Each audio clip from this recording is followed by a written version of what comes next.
Hello guys, Radhe Radhe. कैसे हैं आप सब? आशा करती हूँ आप सब अच्छे होंगे।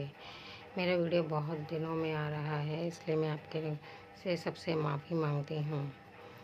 तो आइए हम शुरू करते हैं। मंगलवार पढ़ने वाला प्रदोष व्रत की कथा। भूम प्रदोष व्रत कथा।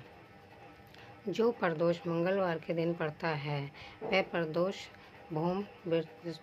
व्रत या मंगल प्रदोष व्रत कहलाता है। इसकी कथा इस प्रकार है। एक समय की बात है, एक नगर में एक वृद्धा रहती थी। उसका एक ही पुत्र था। वृद्धा की हनुमान जी पर गहरी आस्था थी। वह प्रत्येक मंगलवार को नियम पूर्वक व्रत रखकर हनुमान जी की आराधना करती थी।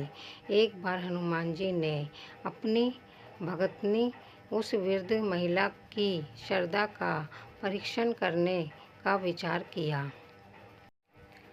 हनुमान जी साधु का वेश धारण कर वृद्धा के घर गए और पुकारने लगे, हे है कोई हनुमान जी भक्त जो हमारी इच्छा पूरी करे। आवाज़ उस वृद्धा के कान में पड़ी।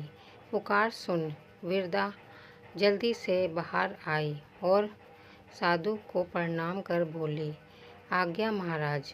हनुमान जी वेशधारी साधु बोले, हे मैं भूखा हूँ, भोजन करूँगा, तुम थोड़ी जमीन लीप दो। वृद्धा दुविधा में पड़ गई।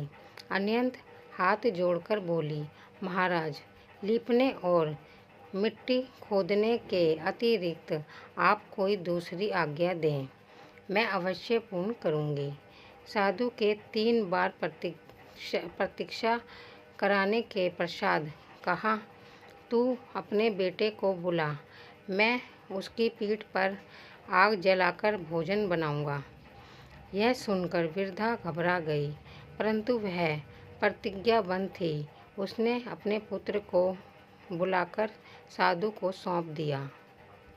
वेशधारी साधु हनुमान जी ने वृद्धा के हाथों से ही उसके पुत्र को पेट के बल लिटवाया और उसकी पीठ पर आग जलवाई।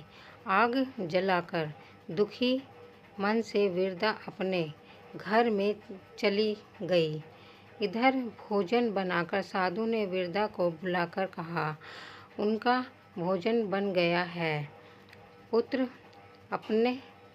तुम अपने पुत्र को पुकारो ताकि वह भी आकर भोग लगा ले। इस पर वृद्धा बोली, उसका नाम लेकर मुझे और कष्ट ना दे। लेकिन जब साधु महाराज नहीं माने तो वृद्धा ने अपने पुत्र को आवाज़ लगाई। वह अपनी माँ के पास आ गया। अपने पुत्र को जीवित देख वृद्धा को बहुत आश्चर्य हुआ और वह साधु के चरणों में गिर पड़ी। तब हनुमान जी ने अपने वास्तविक रूप में प्रकट हुए और वृद्धा को भक्ति का आशीर्वाद दिया। जय बजरंगबली। हर हर महादेव।